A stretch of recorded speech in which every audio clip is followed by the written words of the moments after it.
குருப்யோ நமக. அன்பான ஆத்ம நண்பர்களுக்கு பணிவான ஆத்ம நமஸ்காரங்கள். இன்று நாம் திருவெம்பாவை 8ஆம் பாடலை பார்ப்போம்.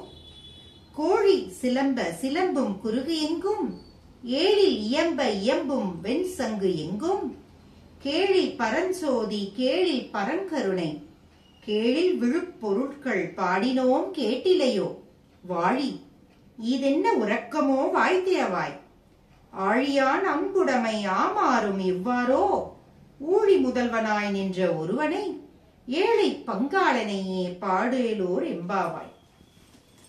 இதுதான் கடைசியான துயிலடை பாடல், அதாவது துயில் எடுப்பும் பாடல்களில் இது கடைசி. அடுத்த தோழியை அழைக்க உள்ளே நிற்கின்ற அந்த பெண்ணை பார்த்து வெளியே பெண்கள் கூறுகின்றார்கள்.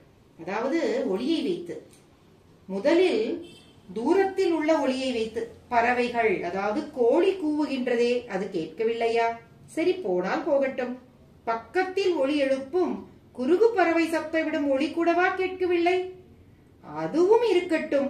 7 ஸ்வரங்களில் இசைக்கும் மங்கள இசையும், அதற்கு மேல் ஒளி எழுப்பும் வெண் சங்கு, அது எதற்கென்றால் ஊரில் உள்ள பக்தர்களை அழைப்பதற்காக அது முழங்குகிறது. அந்த ஓசையுமா கேட்கவில்லை? ஒப்புமை இல்லா கிடைப்பதற்கரிய ஒரு பரம்பொருளான வேத உட்பொருளை நம் சிவபெருமானை பாடுவதுமா கேட்கவில்லை?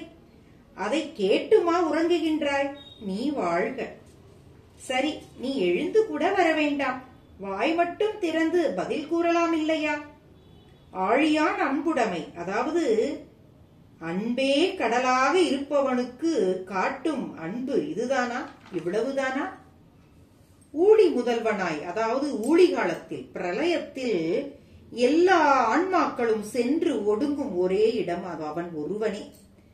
ஆணாகவும் பெண்ணாகவும் இப்புவியை இயக்குபவனும், ஏழை பங்காளனே. ஏழை என்றால் பெண் என்றும் ஒரு பொருள் உண்டு.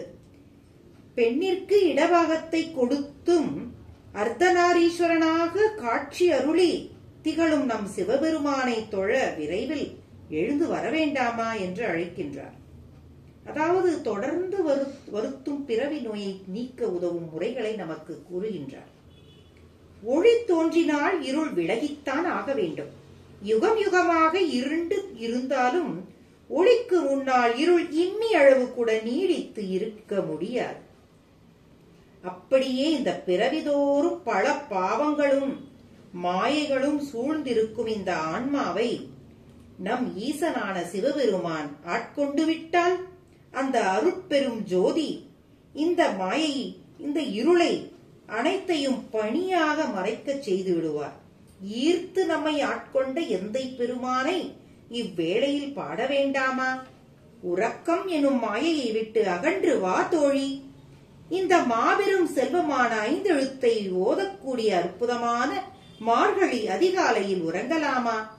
நம்மை ஒவ்வொரு வினாடியும் எதிர்பார்த்து காத்திருக்கும் நம் தலைவனாம் ஈசனை இன்னும் காத்திருக்க செய்யலாமா என்று அழைக்கின்றார்.